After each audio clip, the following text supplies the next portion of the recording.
September 12th, 2025. Astronomers braced themselves for an impossible sight, and they got it. Cutting through the black sea of space was a monster unlike anything we've ever seen. Its glowing tail stretched 5 times wider than a full moon, a shimmering scythe across the night sky. Forget Oumuamua, forget Hale-Bopp. This was bigger, brighter, and stranger. And within hours, another anomaly was confirmed. 2 massive objects, inbound toward the sun, scheduled to pass within weeks of each other, from opposite directions of the sky. The official story? Twin comets. A rare coincidence. But the deeper you look, the less it feels like chance. And the more it looks like something designed, something deliberate, something engineered. The first detection came from NASA's Solar Heliospheric Observatory. Its SWAN instrument picking up an object so bright it instantly broke into the astronomy feeds. It wasn't subtle. This wasn't the faint smudge of light that most comets begin as hidden away in data archives for weeks until someone notices. No, this thing announced itself like a flare gun in a blackout. Within 48 hours, amateur astronomers in Australia confirmed it. Their cameras captured streaks of light so vast they overflowed the field of view. It was officially cataloged as C/2025 R2 SWAN. The numbers immediately turned heads. Brightness magnitude of 7.4, already visible in backyard telescopes. A tail spanning 2.5 degrees across the sky. The size of 5 full moons end to end. A scale unheard of in decades. The comparisons rolled in. Hale-Bopp, the legendary 1997 comet, had stunned the world with a tail so enormous it looked painted across the sky. But Swan was bigger, far bigger. On forums, astronomers debated whether the new discovery had just dethroned every great comet of the modern era. Professionals and amateurs alike raced to aim their telescopes, knowing they were watching something historic. But here's the problem. Swan wasn't alone. At nearly the same time, another object was already on approach. 3I Atlas, an interstellar visitor, not bound to the sun, not from our system, was cutting in from a completely different angle. On star maps, the 2 trajectories couldn't have been more different. Swan entered from Aquarius, tilted steeply off the solar plane. Atlas approached from Sagittarius, nearly perpendicular to the planetary orbits. These weren't cousins from the same cloud of debris. They were strangers, converging on the sun in near-perfect synchrony. And the timing? Chilling. Both were set to swing around the sun within a 10-day window. Atlas on October 17th. Swan on October 20th. Their closest passes would differ by just 50 million kilometers, a distance smaller than Mars's closest approach to Earth. To put it bluntly, 2 of the largest, strangest cosmic objects in living memory just happened to arrive at almost the exact same time, aiming for almost the exact same spot. The odds of that happening naturally are, let's just say, astronomical. And then came the kicker, from October 8th through 18th, right when Atlas and Swan would hit their most dramatic moments. Earth was blinded.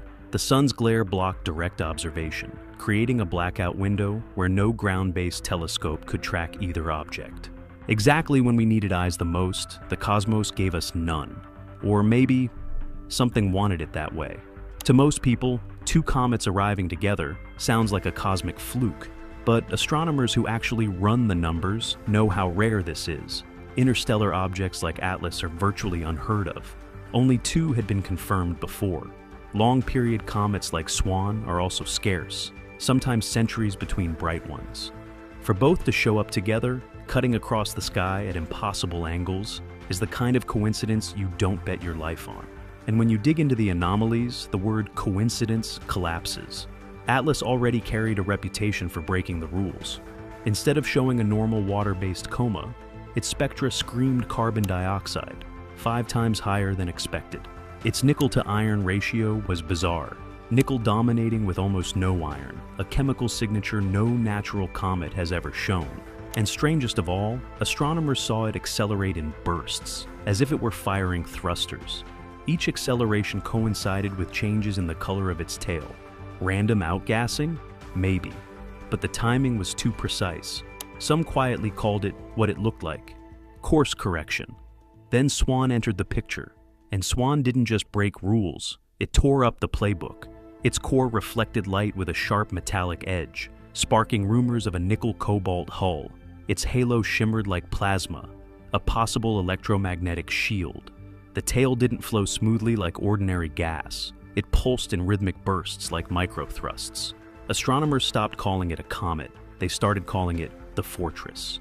One object behaving like a probe is strange. Two, arriving together, timed for when Earth is blinded and possibly interacting. That's not strange. That's suspicious. So, the question now isn't what these objects are made of. It's what they're doing. If Swan is the Fortress and Atlas is the probe, then what does their synchronized arrival really mean? The more you connect the dots, the harder it is to shrug off as coincidence. Let's start with the geometry.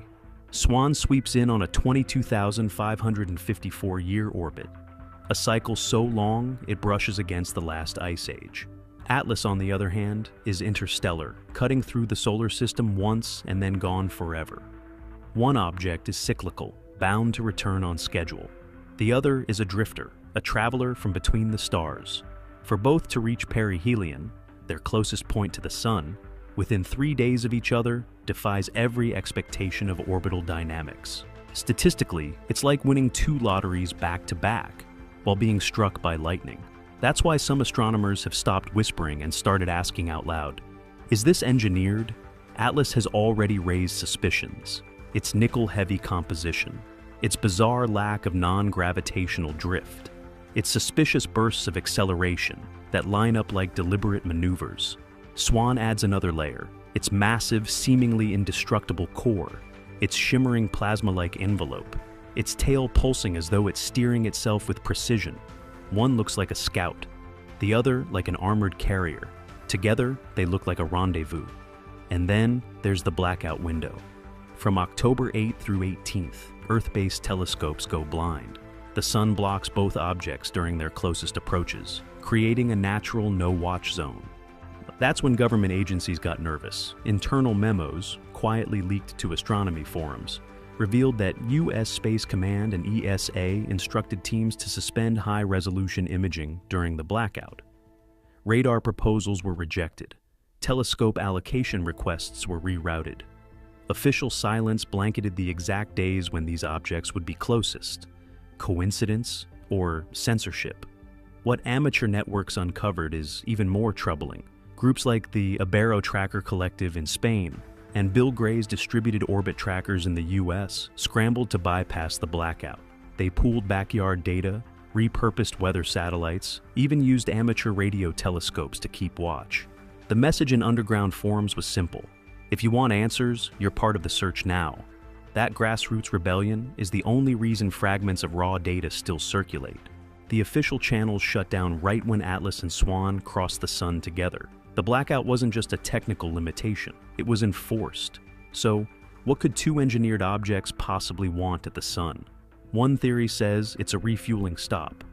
Just as spacecraft use gravity assists to boost speed, advanced probes might use solar flybys to recharge, siphoning plasma, tapping magnetic fields, or syncing with electromagnetic cycles.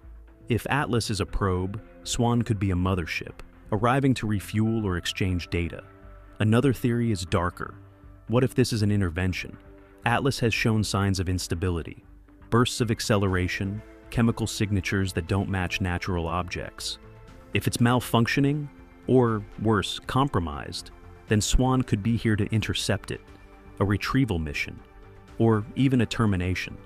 The scariest theory? That this is a test. Oumuamua in 2017 was the first scout, silent but suspicious. Atlas was the second, more active, maneuvering. Now, Swan, a fortress-like behemoth, arrives almost simultaneously. What if this isn't chance? What if this is escalation? Each object more complex, more powerful, more deliberate than the last. If that's the case, then the blackout wasn't just bad timing. It was cover, a way to let events unfold without the world watching in real time. And the historical context makes it even creepier. Ancient sites like Göbekli Tepe in Turkey, built over 11,000 years ago, feature carvings some believe show cometary paths and cosmic cycles. if Swan truly runs on a 22,554-year orbit, its last return would have coincided with the end of the Ice Age, a time of global upheaval remembered in myth and stone. Did ancient people witness its last passage? Did they carve warnings we've ignored? Whether you see this as archaeology, astronomy, or conspiracy, the timing feels too heavy to ignore. Two anomalies converging on the sun, a blackout window, government silence, ancient echoes. Coincidence doesn't cut it anymore. So, here's the real question.